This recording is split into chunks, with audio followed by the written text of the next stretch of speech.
Aurélien Lecoq, est-ce que l'idée alors on parlera de dépenses, de recettes après, d'augmentation des impôts ou de baisse de dépenses publiques, d'essayer de maîtriser le déficit public à 4,5, 4,6%, est-ce que c'est un objectif critiquable ou pas ? Alors déjà, la première chose que je voudrais dire, c'est qu'il a été dit 2 fois jusqu'ici que le Parlement avait voté ou adopté le précédent budget. Personne n'a voté ce budget qui s'applique aujourd'hui, qui est déjà un budget d'une austérité folle. Et nous, parlementaires, n'avons pas eu le droit de le voter. Il nous a été imposé de force. Maintenant, pour répondre à votre question sur le déficit, mais nous, on est favorable à pouvoir diminuer le déficit. Vous souvenez-vous justement que dans ce budget que nous n'avions pas voté, nous avions réussi à faire adopter près de 60 milliards de recettes supplémentaires en allant prendre sur les plus riches, sur toutes celles et ceux que Macron a gavés 7 ans durant. Et ces 60 milliards d'euros de plus, ils nous permettaient de redescendre sous les 3% de déficit. Donc, limiter le déficit, c'est une possibilité. Mais ce que fait Emmanuel Macron, c'est tout l'inverse. Parce que voyez-vous, depuis que Macron est là, le déficit, il augmente. Celui qui n'a pas tenu ses engagements, vous vous souvenez, on devait faire 4,4 de déficit l'année dernière. Ça a explosé, on s'est retrouvé à 5,8. C'est bien Emmanuel Macron qui est le responsable aujourd'hui du mur budgétaire dans lequel on est, et il essaye de nous appliquer et de nous faire passer en force aujourd'hui les mêmes solutions. Ben comment vous appelez-vous ça ? Non mais quand vous avez un écart par rapport aux prévisions de près de l'ordre de 50 milliards, est-ce que c'est pas autre chose qu'un chaos et un mur budgétaire ? J'entends bien, mais donc, il est le seul responsable. Et donc, oui, il est responsable. Parce que c'est la politique. Lui, ses ministres, les macronistes, une partie de celles et ceux qui, par exemple, ont refusé de censurer le dernier budget, les socialistes et le Rassemblement national, par exemple, parce que je mets en alerte tout de suite. Mais les mêmes causes auront exactement les mêmes effets. Vous parliez de croissance tout à l'heure. Ces politiques austéritaires sont en train de détruire l'activité dans notre pays, et donc nous aurons une croissance plus faible, et donc on nous dira qu'il faudra des nouvelles mesures l'année prochaine. J'entends, il y a un risque sur la croissance, effectivement. Mais pareil, c'est une certitude. Très bien, si vous en avez, c'est bien.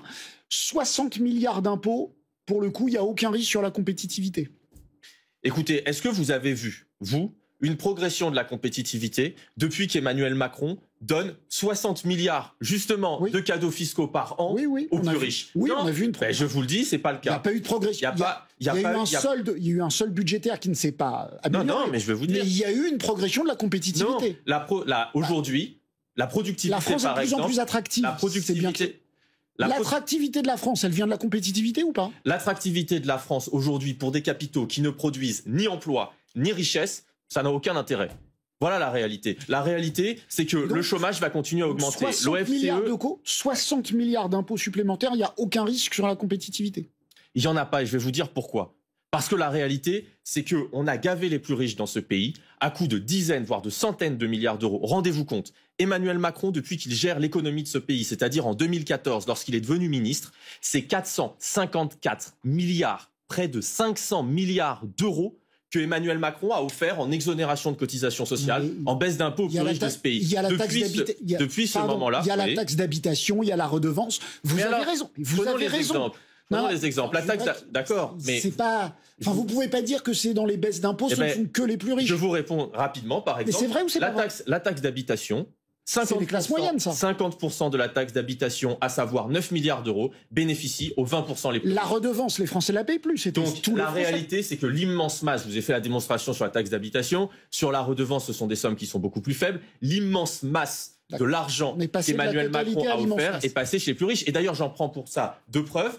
Les dividendes ont battu leur record historique. 100 milliards d'euros l'année dernière, vous en cherchez 60, on peut peut-être en prendre là. Les 500 familles les plus riches dans ce pays ont multiplié par 2 depuis qu'Emmanuel Macron est là leur patrimoine pour atteindre 1220 milliards. Et désormais, on décide de le reprendre dans l'école et les hôpitaux. Mathilde Thiron. Aurélien Lecoq, est-ce que ce n'est pas excessif quand Jean-Luc Mélenchon hier réagit est-ce que ce n'est pas excessif quand Jean-Luc Mélenchon considère que aujourd'hui la France est traitée comme la Grèce, alors que comme le rappelait Jean à l'instant, nous avons quand même 57% de part du PIB qui est dédié à la dépense publique et que nous avons des modèles social les plus protecteurs du monde et de la zone euro. Jean-Luc Mélenchon a dit, donc, ce qui est prévu, ce serait la Grèce en 2010. Comme vous vous en doutez, Jean-Luc Mélenchon, une fois de plus, a raison. Pourquoi ? Parce que peut-être que ça vous fait sourire, mais c'est la réalité des chiffres. Je vous donne un exemple. Les efforts qui ont été demandés à la Grèce par an se sont bien souvent chiffrés à 2% du PIB annuel de la Grèce. Aujourd'hui, 40 à 50 milliards d'efforts qu'on nous promet pour l'année prochaine, ce sera 1,7 point de PIB français. Donc oui, on est en train de rentrer exactement dans la même dynamique que la Grèce et ça aura... Mathilde, dans le micro. Attendez, vous dites on ne touche pas aux pensions de retraite, on ne touche pas aux fonctionnaires, mais on ne sait pas ce qu'il y a là dans les mesures. Ce ne serait pas la première fois qu'Emmanuel Macron essaye de toucher aux pensions de retraite. Je vous rappelle que c'est lui qui avait essayé de nous introduire la retraite par points. Et je voudrais juste terminer là-dessus, parce qu'on nous dit on n'est pas la Grèce. Est-ce que vous connaissez aujourd'hui l'état de l'hôpital public? Les 30 000 lits supprimés par Emmanuel Macron, dont il va encore en prendre sans doute, et sans doute continuer à détruire des choses, ça a des conséquences directes. Cet homme, je le dis, a du sang sur les mains. Parce que parce qu'on a aujourd'hui, et ce sont des études qui le montrent, une hausse de la mortalité à l'hôpital parce que les gens passent des heures sur des brancards dans les urgences. Donc l'austérité tue. Et il y a une nouvelle information qui est tombée il y a peu de temps, c'est qu'il y a une plainte qui a été déposée contre l'État, contre les ministres, parce qu'il y a des suicides en masse et des vagues de suicides à l'hôpital parce qu'il manque de moyens. Donc oui, on se rapproche de la Grèce quand on a des gens qui, en France, meurent de ces politiques d'austérité. Et donc oui, c'est absolument insupportable que des gens qui, comme les socialistes ou le Rassemblement national, se prétendent être d'opposition aujourd'hui, ne censurent pas le gouvernement. Et c'est pour ça, et je termine par là, qu'il faut qu'il y ait une réaction massive de la population pour ne pas se laisser égorger de cette manière-là par les macronistes. Le 1er mai, dans la rue, on doit défiler partout en France pour mettre un coup d'arrêt à ces politiques qui sont des politiques de guerre sociale. Moi, je pense qu'Aurélien Lecoq, il pointe un élément qui est important, qui est le sentiment de justice sociale et de justice fiscale chez les Français. François Bayrou, il est dans son rôle. Il annonce un chiffre. Déjà, pour l'instant, c'est une annonce. Hein, il est déjà arrivé dans le passé, y compris assez récent, qu'on annonce des chiffres et qu'on les tienne pas exactement. Pour préparer le terrain et les mentalités au fait qu'il va y avoir des efforts à faire. Ceci dit, il répète aussi dans le même temps, et c'est le cas aussi de beaucoup de ministres et de ce qu'on appelait avant, et on peut encore les appeler les macronistes, qu'il n'y aura pas de hausse d'impôts et que c'est un totem. Sur les classes moyennes. Oui, alors c'est parfois sur les classes moyennes, parfois on n'entend pas de hausse d'impôts au général. Enfin, on est quand même sur un truc assez flou sur la volonté de mettre à contribution ceux qui gagnent le plus. Or, si on demande des efforts à tous, et y compris si ça a des répercussions sur les services publics, pour que ça soit accepté dans la population, il faut qu'on arrive quand même à embarquer les gens dans un projet collectif en disant oui, il y a un sujet sur la dette, il y a un sujet sur le déficit, il faut qu'on fasse collectivement des efforts. Ça veut dire faire des choix. Et ceux qui pensent, et c'est une musique qu'on entend aussi au sein du gouvernement en disant oui, mais il y a des agences, il y a de la fraude, si supprimer 3 agences, régler 2 doublons de prérogatives au niveau des collectivités locales, ça avait suffi à faire économiser des milliards. Ça ferait longtemps que les gouvernements précédents l'auraient fait et qu'ils auraient actionné ce levier-là. C'est donc il faut une réflexion qui soit beaucoup plus importante. Il faut aller chercher de l'argent là où il y en a, et il faut peut-être faire des économies là où il y en a déjà pas beaucoup. Mais pour que ça soit accepté et acceptable, il faut proposer une réflexion d'ensemble et embarquer les gens dans un récit collectif. Donc vous dites ça parce que symboliquement c'est important et qu'il faut effectivement avoir des mesures de justice sociale. Par exemple, la contribution exceptionnelle sur les hauts revenus devrait être pérennisée. Elle rapporte 2 milliards d'euros. Est-ce que vous considérez... Ça reste une contribution exceptionnelle, absolument, comme son nom l'indique. Non, mais là, le gouvernement a mis a fait un pas en avant, un pas en arrière à chaque fois.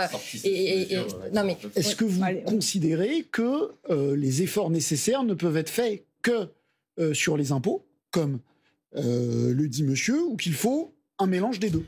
Non, je suis pas économiste, mais je pense pas qu'on puisse retrouver avec une seule ligne en disant que c'est que les impôts ou que c'est que les dépenses, tailler dans les dépenses, qu'on puisse y arriver. Non, je pense qu'il y a forcément un compromis à trouver, une réflexion d'ensemble pour que tout le monde soit embarqué dans ce projet collectif. J'entendais dire que certains au gouvernement se disaient pourquoi pas une nouvelle négociation de l'assurance chômage. On en sort juste. On a des chômeurs qui sont déjà moins longtemps indemnisés, qui le sont de façon moins, enfin c'est moins généreux, moins important. Et on veut encore, enfin certains ministres, on verra si la ministre du Travail, qui est plutôt contre a priori, a gain de cause ou pas, mais serait en faveur d'ouvrir une réflexion sur ce champ-là. On ne peut pas toucher à des choses si importantes en France que la sécurité sociale, l'assurance chômage, le remboursement des médicaments. Enfin, on a entendu plein de pistes et plein de choses, y compris sur ce plateau, aux collectivités, sans embarquer les gens, encore une fois, dans le sens que l'effort est équitablement partagé en France par les entreprises, par les plus riches, pour que tout le monde consente à faire un effort. Puisque vous parlez de l'assurance chômage, Sophie Binet en a parlé ce matin et évidemment, elle est contre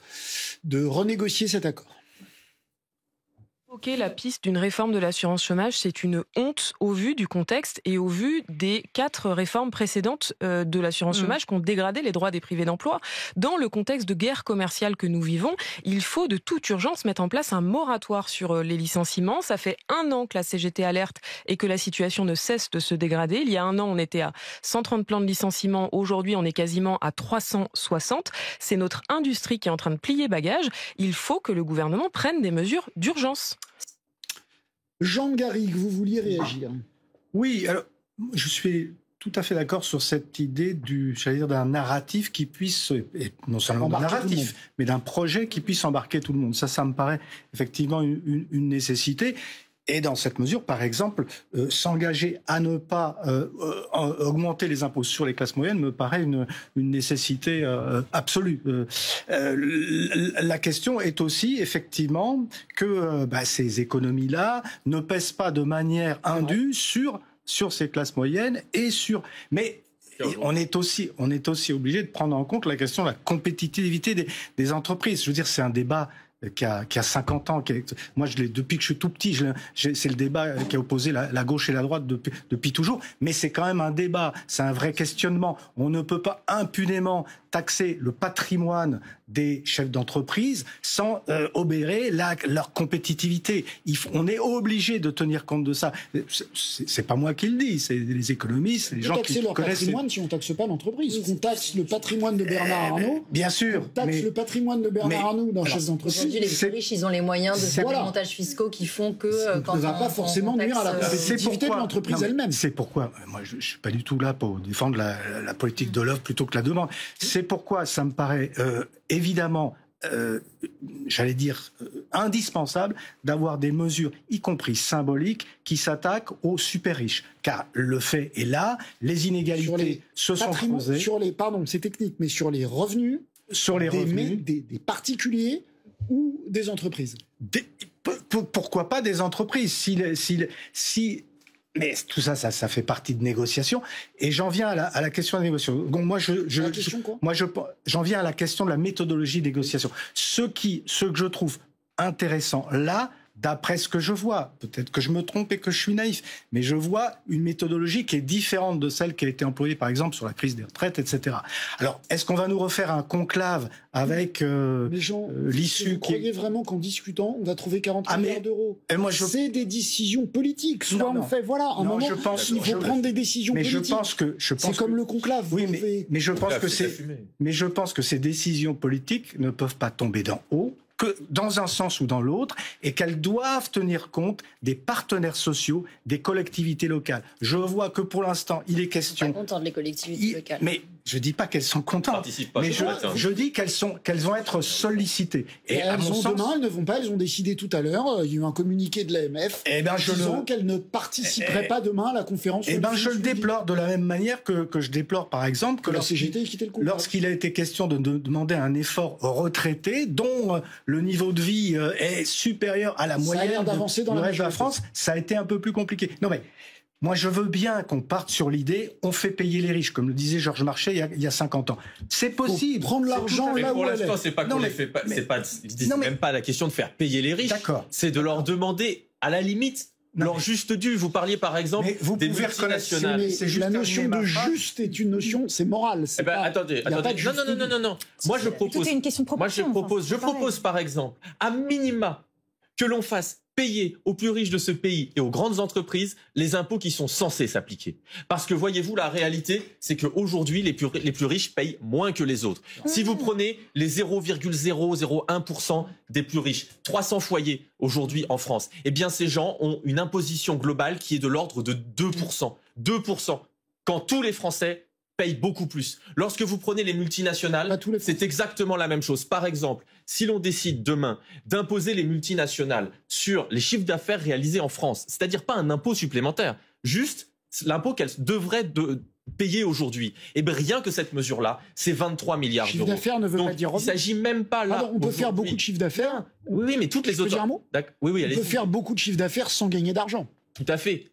Mais sauf qu'aujourd'hui, le fait d'appliquer cette taxe, le fait que l'argent produit en France soit taxé en France, c'est ce qui se passe pour le boulanger du coin. Comment vous pouvez expliquer que Google, Amazon et plein d'autres paient moins d'impôts que le boulanger du coin? Et les ultra-riches, c'est exactement la même chose. C'est d'ailleurs pour ça que les contributions exceptionnelles, nous leur avions dit, ne fonctionnent pas. Et je voudrais juste dire un mot, parce que on parle de chiffres comme si derrière, il n'y avait pas de réalité. Or, il y a bien des réalités concrètes. Et les 30 milliards qu'Emmanuel Macron a déjà sucré cette année, ça a des réalités bien concrètes. Par exemple, dans l'éducation. Peut-être que tout le monde n'en a rien à faire de l'avenir de nos gamins, mais moi, je vais vous donner un exemple. Je pense que c'est le cas de personne ici. Dans ma circonscription. Juste une seconde. Il n'y a pas que LFI dans ce pays qui se préoccupe de l'avenir des enfants. J'ai l'impression que si, parce que vous voyez, le budget qu'ils ont laissé passer... Vous pensez sérieusement, pardon, monsieur Lecoq, vous pensez sérieusement qu'il n'y a que vous et vos camarades de parti qui s'intéressent à l'avenir des enfants en France? Eh bien, quand je regarde le fait que les macronistes ont laissé passer un budget, là, qui a des conséquences directes dessus, que les socialistes n'ont pas voté la censure, que le Rassemblement national n'a pas voté la censure, oui, je pense qu'il se manque de l'avenir de nos gamins. Pourquoi ? Parce que de la maternelle à l'université, le budget qui est passé a déjà des conséquences. Dans ma circonscription, par exemple, Fâche-Tuménil, École Florian, École La Fontaine, des classes de maternelle. Fâche-Tuménil, plus grande ville insoumise de France. Exactement. Et deux classes qui sont fermés. Vous prenez ensuite le lycée Montebello, à Lille, un lycée particulièrement reconnu. Hop, les options supprimées. L'université de Lille, 150 places en moins en licence. C'est ça, concrètement, tout de suite, le résultat de ce budget. Et si on laisse passer le budget suivant, eh bien, ce sera encore pire. Donc oui, aujourd'hui, il y a urgence à aller manifester pour celles et ceux qui ne sont pas d'accord le 1er mai. Vous l'avez dit. Donc enfin, on se débarrasse du gouvernement avec une censure. Mathilde Sirot. Non, j'irais juste dans le sens de monsieur le député. Alors, pas sur le fait qu'il y a seulement LFI en France qui se préoccupe du sort des enseignants ou des élèves. Ce n'est pas mon opinion. Mais simplement sur le fait que aussi Bercy a fort à faire. C'est-à-dire que c'est vrai que sur des contributions exceptionnelles qui avaient été mises en place, notamment par le passé, on se souvient de la bien nommée CRIM, elle était censée rapporter... Alors la CRIM, c'était la contribution sur les inframarginales, sur les énergéticiens. C'était sur les énergéticiens, voilà. Absolument, elle devait rapporter... pendant le Covid, selon l'expression consacrée. Elle devait rapporter 12 milliards d'euros à l'État, elle a rapporté au final 600 millions. L'écart est monstrueux, tout simplement parce qu'il y a eu un défaut de mise en œuvre et de calibrage. Et donc ces problèmes de calcul aussi posent question, ils sont importants, après il y a un manque à gagner, et donc il n'y a pas seulement effectivement, il y a les grandes masses, les arbitrages, mais il y a aussi finement la mise en œuvre et que tout soit vraiment appliqué. D'autant qu'on sait qu'il y a des nouvelles dépenses à faire, notamment sur le niveau de la défense. Voilà. Question à vous tous, pas à vous, parce que vous, je sais ce que vous pensez. Est-ce que vous avez vous l'avez déjà dit, est-ce que vous avez le sentiment qu'un budget qui serait aussi rigoureux serait de nature à inciter les socialistes à voter la censure? Par exemple, ah oui. Lui, je sais qu'il le souhaite et qu'il va dire qu'ils le feront pas. Mais... depuis le début, les socialistes, ils sont pris entre deux impératifs. D'un côté, la recherche d'une respectabilité, responsabilité, etc. Et de l'autre, la fidélité à des principes de gauche, de justice vers l'attachement, à des principes de justice sociale, Est-ce que ça modifie un peu le balancier? On n'a pas encore le budget et on ne sait pas où est-ce qu'ils vont prendre l'argent. Et donc, ce que je disais avant, je pense en termes de la recherche d'un équilibre et d'un effort qui soit justement réparti, va compter. Oui, mais on sait un peu, il y aura quand même plus de baisse de dépenses publiques que d'augmentation d'impôts. Oui, donc ça sera certainement, ça sera certainement pas évident. Et de toute façon, François Bayrou le fait. Pourquoi est-ce qu'il lance ce débat si tôt par rapport à la votation du budget qui est en septembre, octobre prochain? C'est parce qu'il veut préparer le terrain. Il sait que c'est le texte sur lequel il risque de tomber. Par ailleurs, lui, il a un enjeu fort politiquement sur le fait de montrer qu'il est capable, parce que pour l'instant, on lui reproche beaucoup d'avoir dit des choses très consensuelles, mais n'avoir rien fait du tout depuis qu'il est au gouvernement. Il avait quand même 2 marottes personnelles, parce que c'est des combats personnels qui sont quand même bien, qui précèdent de loin son arrivée à la tête du gouvernement. C'était la transparence, les questions de probité, de moralisation de la vie publique. On en a déjà beaucoup parlé ici pour dire que c'était pas forcément extraordinaire, et la dette.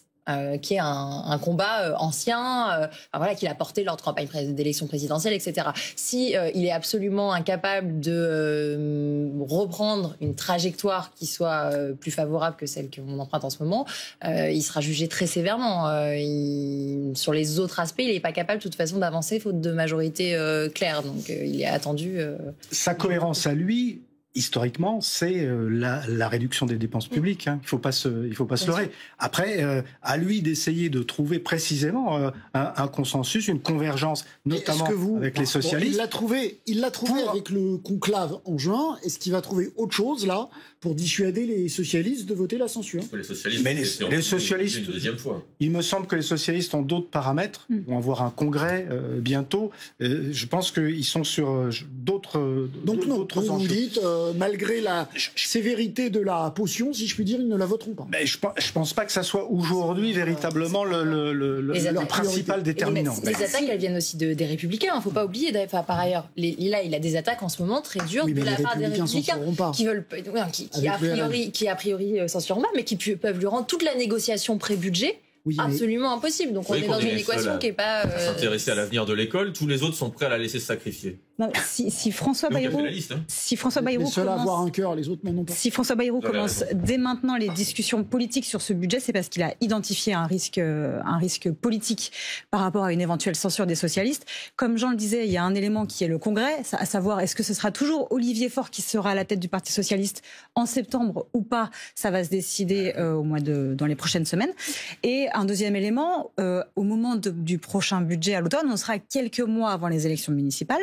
Et chacun va aussi regarder si, électoralement parlant, ça a un sens quelque part de provoquer une crise, de prendre ce risque qu'il n'y ait pas de budget au niveau national, ce qui peut d'ailleurs mettre en difficulté les collectivités. Qu'est-ce que ça a comme répercussion sur le vote à l'arrivée au scrutin qui aura lieu au mois de mars? Mais électoralement parlant, pour les socialistes, de ne pas rompre définitivement avec LFI à quelques mois des municipales, ça peut être aussi une option. Mais vous vous rendez compte quand même que là, on est en train de réfléchir à ce que vont faire tous les autres en fonction de tout, sauf les conséquences directes sur les gens.